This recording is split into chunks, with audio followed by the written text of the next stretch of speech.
ఆద్యంత లీలామృతం. భాగవత కథలు. శ్రీల వ్యాసదేవుడు. ప్రథమ భాగం. శ్రీల వ్యాసదేవుడు శ్రీకృష్ణ భగవానుని శక్త్యావేశ అవతారము. బద్ధజీవుడు స్వతహా కృష్ణ భక్తిని జాగృతం చేసుకొనలేడు కనుక నిర్హేతుక కరుణతో శ్రీకృష్ణుడే వ్యాసదేవుని అవతారంలో వేద పురాణాలను రచించాడని శ్రీ చైతన్య మహాప్రభువు సనాతన గోస్వామికి వివరించారు. కృష్ణునితో గల నిజమైన సంబంధాన్ని బద్ధజీవుడు సదా మరిచిపోయేటట్లు చేయడమే మాయ యొక్క కార్యము. ఆ విధంగా జీవుడు తన నిజస్థితిని విస్మరించి తనను ప్రకృతి ఫలంగా భావిస్తాడు. తత్ఫలితంగా భౌతిక జగత్తులోనే నిరంతరం తిరుగాడుతూ ఉంటాడు. జీవునికి అతని నిజస్థితిని గుర్తు చేయడానికే దేవదేవుడు వ్యాసదేవుని అవతారంలో వేద వాంగ్మయాన్ని అందించాడు. భగవద్ అవతారాలు అనేక రకాలుగా ఉన్నాయి. పురుషావతారములు, గుణావతారములు, వివిధ కల్పాలలో ఉద్భవించే మత్స్య, కూర్మ, వరాహ, రామ, నృసింహ, వామనావతారముల వంటి లీలావతారములు దానిలో ఉన్నాయి. తరువాత మన్వంతరావతారములు. బ్రహ్మదేవుని ఒకరోజు సమయంలో అనగా 430 కోట్ల సంవత్సరములు 14 మనువులు అవతరిస్తారు. అంటే బ్రహ్మదేవుని ఒక మాస సమయంలో 420 మంది మనువులు, సంవత్సర కాలంలో 5040 మంది మనువులు, 100 ఏళ్ల జీవితంలో 5,04,000 మంది మనువులు ఆవిర్భవిస్తారు. ఇది మన్వంతర అవతారముల విశేషము. ప్రస్తుత యుగానికి మనువు వైవస్వత మనువు. ఇవి కాక యుగావతారాలు ఉన్నాయి. సత్యయుగము, త్రేతాయుగము, ద్వాపర యుగము, కలియుగము అనేవే 4 యుగాలు. వీటిలో భగవానుడు తెలుపు, ఎరుపు, నలుపు, పసుపు వర్ణాలలో అవతరిస్తాడు. ఇవి యుగావతారాలు. ద్వాపర యుగంలో శ్రీకృష్ణుడు నలుపు వర్ణంలో ఉండగా కలియుగంలో శ్రీ చైతన్యులు పసుపు వర్ణంతో ఆవిర్భవించారు. ఇవన్నీ దేవదేవుని ప్రత్యక్ష అవతారాలు. వీటితో పాటు భగవంతుడు శక్తి ప్రదానం చేసిన అవతారాలు కొన్ని ఉన్నాయి. అటువంటి శక్తి ప్రదానం ప్రత్యక్షంగా జరిగినప్పుడు అవి శక్త్యావేశ అవతారాలని, పరోక్షంగా జరిగినప్పుడు అవి విభూతులని తెలియబడతాయి. సనక సనందనాదులు, నారదుడు, పృథువు, శేషుడు, అనంతాది అవతారాలు ప్రత్యక్షంగా శక్తి ప్రదానం చేయబడిన అవతారాలు కాబట్టి శక్త్యావేశ అవతారాలు. శ్రీల వ్యాసదేవుడు కూడా అటువంటి శక్త్యావేశ అవతారమే. ఇక పరోక్షంగా శక్తి ప్రదానం కావించబడిన విభూతులు భగవద్గీతలోని భగవద్ విభూతి అనేది 10వ వివరించబడినాయి. ఇటువంటి సర్వావతారములకు శ్రీకృష్ణుడే పరమ మూలము. శ్రీమద్ భాగవత గ్రంథకర్త అయిన వ్యాసదేవుడు దేవదేవుని 17వ అవతారంగా వర్ణించబడినాడు. ఆయన పరాశరముని ద్వారా సత్యవతి గర్భమున జన్మించాడు.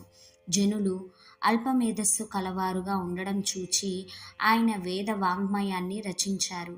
ఆదిలో వేదము ఒక్కటిగానే ఉండేది. కానీ శ్రీల వ్యాసదేవుడు దానిని సామవేదము, యజుర్వేదము, ఋగ్వేదము, అథర్వణ వేదము అను 4 భాగములుగా విభజించినారు. తిరిగి వాటిని వేద శాఖలైనటువంటి పురాణాలలో పంచమ వేదము అయినటువంటి మహాభారతంలో వివరించారు.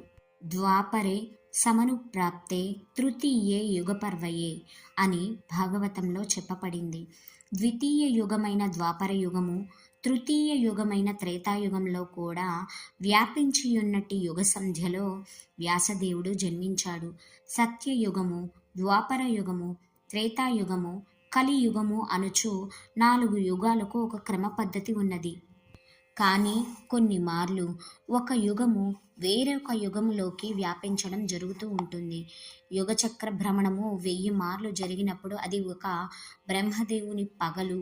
వైవస్వత మనువు కాలంలో అటువంటి చక్రభ్రమణంలో 28వ చక్రభ్రమణంలో ద్వితీయ యుగము తృతీయ యుగంలోకి వ్యాపించింది. తత్కారణంగా తృతీయ యుగమైన త్రేతాయుగము ద్వితీయమైన ద్వాపరయుగము కంటే ముందే ప్రకటమైనది. అటువంటి విశేష సమయంలోనే దేవదేవుడైన శ్రీకృష్ణుడు స్వయంగా అవతరిస్తాడు. అందుకే అటువంటి మార్పులు జరుగుతూ ఉంటాయి. మత్స్యకారుడైన వసువు యొక్క తనయ సత్యవతి. ఆమె వ్యాసదేవుని జనని. ప్రతి యుగము 3 భాగాలుగా విభజించబడి సంధ్య అను నామముతో పిలువబడుతూ ఉంటుంది. అటువంటి యుగము యొక్క 3వ సంధ్యలో వ్యాసుడు ఆవిర్భవించాడు. శ్రీల వ్యాసదేవుడు ఒకరోజు సూర్యోదయ సమయంలో సరస్వతీ నదీ జలంలో స్నానం చేసి ఏకాంతంగా ధ్యానమగ్నుడు అయ్యాడు. అప్పుడు ఆయనకి కలియుగ ప్రభావం స్పష్టంగా కనిపించింది.